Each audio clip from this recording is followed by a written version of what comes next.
Hi friends, ఎలా ఉన్నారు? నేను మీ ధనుంజయ్. గతంలో సినిమాలకి ఇప్పటి సినిమాలకి ఎన్నో మార్పులు వచ్చాయి. కానీ ఎలాంటి మార్పులు వచ్చాయి, దానికోసం మన సినిమా పెద్దలు ఏమంటున్నారో ఈ పాటలో చూద్దాం. గతంలో చూసుకుంటే సినిమా కళాత్మకంగా ఉండేది, ఇప్పుడు వ్యాపారాత్మకంగా ఉంది. పూర్వం మంచి సినిమాలు ఎందుకు వచ్చాయంటే, ఒక సినిమా తీయడానికి ఒక 6 నెలల నుంచి సుమారు 6 సంవత్సరాల వరకు కూర్చొని, దానికి సంబంధించిన వాళ్ళందరూ కూర్చొని మాట్లాడుకొని ఏ విధంగా చేస్తే బాగుంటుంది అంటే, లైట్ బాయ్ దగ్గర నుంచి పెద్ద పెద్ద వాళ్ళు కూడా ఈ సీన్లో ఎలా ఉంటే బాగుంటుందని చెప్పి వాళ్ళ యొక్క అందరి యొక్క ఆలోచనలు షేర్ చేసుకునేవాళ్ళు. గతంలో వ్యక్తుల మధ్య వాల్యూస్ ఉండేవి. ప్రొడ్యూసర్ అంటే ఒక విలువ, ఒక సిస్టమ్ ఉండేది. ప్రొడ్యూసర్ తప్ప డైరెక్టర్ అంటే ఓన్లీ డైరెక్షన్ చేసేవాడు. ఆల్ ఇన్ వన్ డైరెక్టరే కథ, స్క్రీన్ ప్లే అన్నీ ఆయనే హ్యాండిల్ చేయడం. ఎక్కడెక్కడ కథ, ఏ రకరకాల ఈక్వేషన్స్. ఇప్పుడు ఇండస్ట్రీ అంత బాగాలేదు.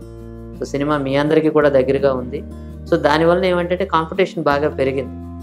మీరు ఎంత ఎఫెక్టివ్గా చెప్పగలరు, లేకపోతే మీరు ఎంత ఎక్కువగా కష్టపడగలరు అన్న దాన్ని బట్టి మీ టాలెంట్ని ప్రూవ్ చేసుకునే అవకాశం ఉంటుంది. అప్పుడు స్థాయిలో అప్పుడు చేసేవాళ్ళు ఆ వనరులను సమకూర్చుకొని వాళ్ళకి అందుబాటులో ఆ సినిమాని మనకు అందించగలిగేవారు. లేకపోతే మనకి ఇప్పుడు ఉండే పెద్ద విమర్శ ఏమిటంటే, అప్పట్లో గొప్ప కథలు ఉండేవి, ఇప్పుడు ఏమీ లేదండి. అప్పట్లో కుటుంబ కథలు ఉన్నప్పటికీ ఒక నాటకీయత కనిపించేది, ఇప్పుడు వాస్తవికత కనిపిస్తుంది. గతంలో 2000 వరకు కూడా ఈ డిస్ట్రిబ్యూషన్ వ్యాపారం అయినా, సినిమా ప్రొడక్షన్ అయినా ఒక బిజినెస్లా ఉండేది. బట్ 2000 తర్వాత ఈ టోటల్ సిస్టమ్స్ అన్నీ మారి ఇది ఒక బిజినెస్లా కాకుండా ఒక ఇది కూడా ఒక జోదం కూడా బెటర్ ఈ వ్యాపారం కంటే. పూర్వీకులు అంటే ముందు తరం వారు, వాళ్ళు ఒక బాధ్యతతో తీసేవారు సినిమాలు. ఒక అకౌంటబిలిటీ ఉండేది వాళ్ళకి. ఇప్పుడు అది లోపించింది. అప్పటి సినిమాల్లో మీ పేర్లు చూసుకోండి. పేర్లు ఎలా ఉంటాయి మీకు? చెరపకురా చెడేవు, ఇల్లాలు, ఇంటికి దీపం, ఇల్లాలు, కుటుంబ గౌరవం. అలాంటి సినిమాలు ఇప్పుడు ఎలాంటి పేర్లు వస్తున్నాయి? బ్లేడు, కత్తి, చీపురు.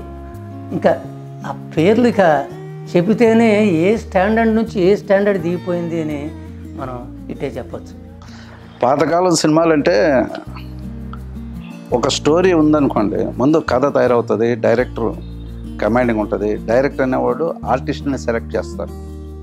ఇప్పుడున్న పరిస్థితి ఏంటంటే, హీరో డేట్స్ దొరికితే హీరో బట్టి స్టోరీలు తయారవుతాయి. దాన్ని బట్టి హీరో ఆర్టిస్టులు కానీ ఇది కానీ దాన్ని బట్టి సెట్ చేస్తారు. చూసారు కదా ఫ్రెండ్స్, ఈ వీడియోపై మీ అభిప్రాయాన్ని కామెంట్ రూపంలో తెలియజేయండి. అలాగే మీ వాళ్ళకి ఈ వీడియో షేర్ చేయండి. ఇంకా ఎవరైనా ఈ ఛానల్ సబ్స్క్రైబ్ చేయకపోతే వెంటనే చేసుకోండి. పక్కనున్న బెల్ మార్క్ కూడా ప్రెస్ చేయండి. మరో పాటతో మళ్ళీ కలుద్దాం. Thank you so much. మీ ధనుంజయ్.